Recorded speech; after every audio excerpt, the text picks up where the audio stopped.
The number one concern I hear from people who want to start making money with online courses but are still on the fence is this. I'd love to start selling my online course, but who will I sell it to? I have like 200 Instagram followers. No one will buy. So in this video, I will show you the proven strategies and a step-by-step process to how you can start making money with online courses, even if your audience is tiny. The most important step that you need to take first is actually a mindset shift.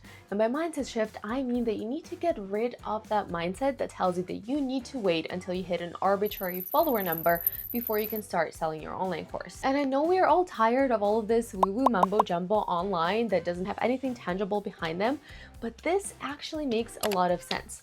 Why should your brain be motivated to do quite uncomfortable stuff really? Go out and pitch your offer and sell it to people and show up every day and try to get people into your course if inside you don't really believe that it makes any sense. Hitting your goals starts in your mind first. If you don't really believe that selling your course to your audience will bear fruit, it will show in the way you show up. You'll be really closed off. It will show in the way you talk about your offer. There will be no excitement. You'll just go through the motions, but it will not really be convincing. And a big part of sales is actually convincing another person that what you have to offer is valuable, that you yourself believe in it. And if you cannot show up in a way that lets other people know that you believe in your offer, well, why should they buy from you? I don't know what you might be thinking right now. Yes, this all sounds great, but I still would like to grow my audience to a certain number. And definitely, by all means, do that. We always want to grow our audience reach, but also think of things from this perspective. If you want to make $10,000 and your course costs around $1,000, you only really need 10 sales to hit your revenue goal. Not hundreds, not thousands, just 10. And I'm willing to bet even if your audience is tiny, even if it's just a couple of hundred people, there must be 10 ideal clients of yours who are genuinely interested in what you have to offer. A lot of times when you're just starting out with a digital offer, your goal is not to necessarily make 6 or 7 figures right off the bat, but it's to have proof of concept, proof that people actually want what you have to offer and that they're willing to buy it. And for that, you don't really need hundreds of sales. When people come to me and they say that their audience is too small, I always think of my old client, Lena. Lena is a certified massage therapist, and she wanted to create a digital offer to escape the cycle of one-on-one work. If she wasn't in her massage practice, she was obviously not making money, and she just wanted to create another revenue stream because she wanted to spend more time with her family and kids. She had just a couple of thousand people following her on Instagram and like 100 people in her emailing list. After working together and after she followed the exact same steps I'm about to share with you in this video, she was able to generate 3,500 euros from a list of 100 people that she hadn't contacted in 1 year. So let this be an inspiration and a sign that you can do it too. But what were the strategies that Lena implemented? Here's the step-by-step process we followed and that you can replicate too. Step number 1 is to focus on the right audience. When most people talk about growing their audience, they automatically mean social media. But your subscribers on TikTok or let's say Instagram are not necessarily the audience that matters most. Your email subscribers are. And before you roll your eyes at me, every year that I work as an online course consultant, people want to tell me that email is dead and that this channel is not really going to bring them any revenue. And yet year after year, for all my clients across the board in every possible industry you can think of, email consistently outperforms every single other channel when it comes to revenue. And it actually makes sense if you think about it. While yes, you can definitely get discovered by a lot of new people on socials, you're also still at the mercy of algorithms. If Instagram algorithm stops liking your account tomorrow and drastically slashes your reach, well then you're out of luck. And make no mistakes, Instagram and every other social media platform will change their algorithm as they see fit. They owe you nothing. They're their own companies and they will do what's best for them and for their growth and for their strategy at the moment. And I know a lot of people don't like this and they like to complain about how this platform don't treat their creators well, but this is a pattern we've actually seen with a lot of social media networks. Besides, while you're trying to sell on socials, your ideal client is always just one swipe away from content that's more interesting, more exciting, more engaging. We've gotten into a habit of mindlessly scrolling our feeds, always looking for that next dopamine hit. And while selling your offers on social media is not impossible and definitely should be part of your marketing mix, it's just like trying to tell a story at a crowded house party. You have to shout really loud for the person to hear you. And even if they do hear you, the probability that they have misunderstood what you said is quite high. Now, this doesn't mean that you don't need social media in your marketing strategy at all. But if you're just starting out and your audience is tiny, you're way better off concentrating on your email subscribers instead of trying to hit 10, 20, 30K followers on Instagram or TikTok. The fantastic thing with email is that you need way less people to be able to hit your revenue goals. Now, I've already shared the example of my client Lena, who was able to generate thousands of dollars with a list of just 100 people.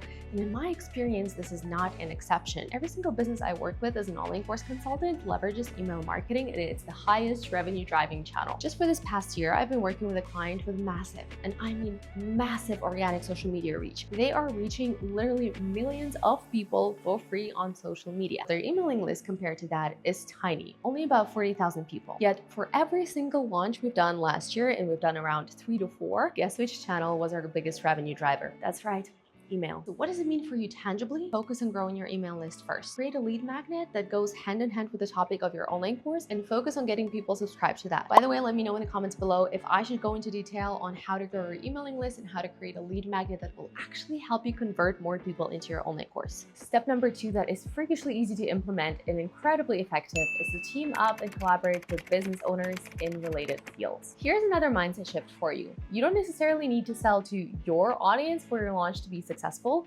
You can borrow an audience from another expert. For example, let's say you're a tax consultant teaching creators how to save money on their taxes. Your ideal collaboration partner could be a business coach who's also talking to creators, and you could team up with them. They would promote your offer and you would offer them a generous cut of the profit. Yes, you will make less per sale, but that's a sale that you wouldn't have otherwise gotten. Now, this whole concept is not new. It's called affiliate marketing, and it's probably one of the oldest forms of marketing that there is. And even the biggest players in the industry, which have hundreds of thousands of people in their audience, are using this trick as well. For example, every time Amy Porterfield has a launch, Jenna Kutcher, who's another expert in an adjacent field, helps her promote her offer. They have joint webinars together. Jenna is creating all of the promotional content for her audience.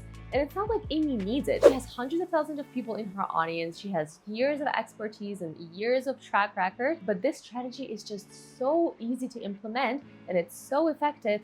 Why wouldn't you use it? It's a win-win-win scenario for everyone involved. You can piggyback off of the trust and the audience size of somebody else. That person can offer their audience something that is outside of their area of expertise, and their audience is obviously profiting from an offer that will help them with a pain point that they have. So here's your actionable takeaway number 2. Go through your network and jot down 5 to 10 business owners in adjacent fields who are also talking to your ideal client. They don't need to do the exact same thing that you do. In fact, it's probably better that they don't, but they need to talk to the exact same audience that you would also sell your course to. And there you go. Step number 3 is to get better at selling.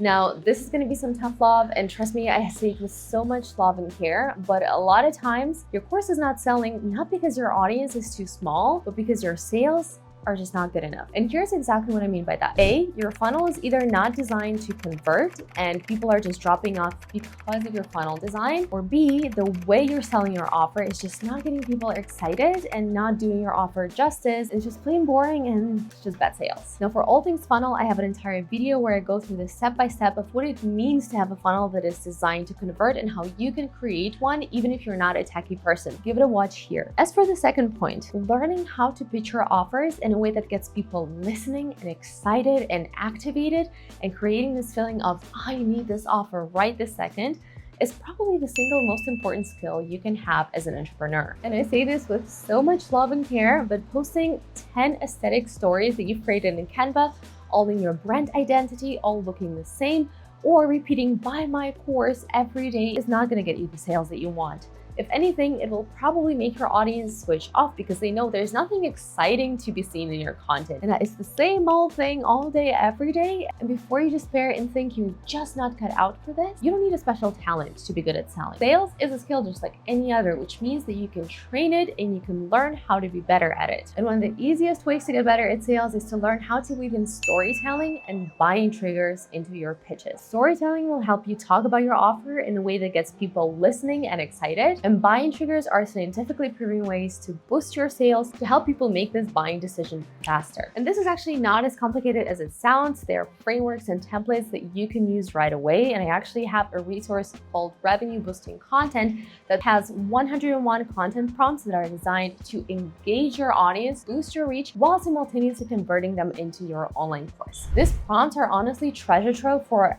anyone who doesn't know how to talk about their offer in a way that gets people excited. These prompts can be implemented for your emails, Instagram stories, YouTube videos, reels, any kind of content. The way this resource is built is that you literally get a prompt and an explanation on how to adapt that to your content. So the only thing you need to do is basically just fill in the blank. Now, I've left the link to the resource in the description box below in case you want to check it out. Step number 4 is to actually run a group program first. And now I know we're actually talking about digital offers here. But what I see happening a lot is that aspiring course creators put so much pressure on themselves to have a 6-7-figure launch right off the bat in the first year of business, when in reality, the thing that they actually need when they start selling digital offers is simply proof of concept. Proof that people are ready to pay for the topic of the course, for the offer that they're putting out there. There's nothing wrong with striving towards 6 or even 7 figures. The only problem I have with this is that by putting so much pressure on yourself, you actually just clam up and you end up in this perfectionism trap where if I can do it the right way, I better not do it at all. And where you put so much expectation on yourself that you just don't take any action. And so at the end of the year, you're in the exact same point where you started, not a step closer to your goal of passive income because you had all of these aspirations that you weren't able to reach, so you just did nothing. Instead of striving for the biggest goal right off the bat, which paralyzes you with fear,